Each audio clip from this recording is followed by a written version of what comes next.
The IMF and the World Bank were created 80 years ago when banks, not markets, financed most things.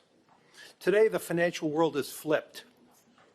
The capital markets are the biggest source of private sector financing, and unlocking that money requires a different approach than the bank balance sheet model of yesterday.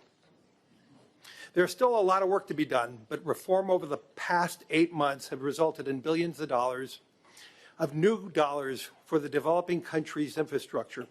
That's what you saw last week with the announcement of the Investor Coalition.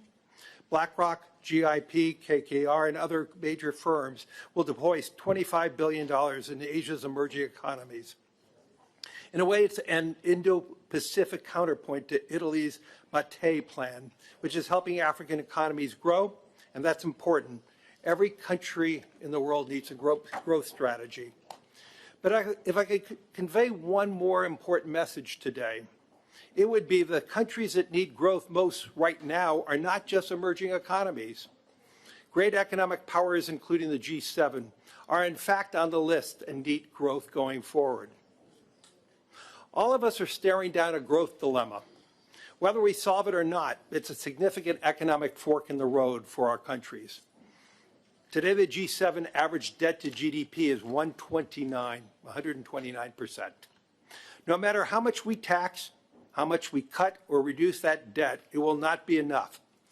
The only way we can achieve this future of growth is by truly growing out of it.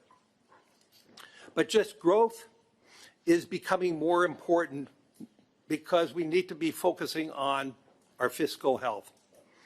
It is also becoming much more difficult to achieve. Within 25 years, most of the G7 countries will be on demographic downslope. Working age population will decline. The ceiling on growth will get lower and lower.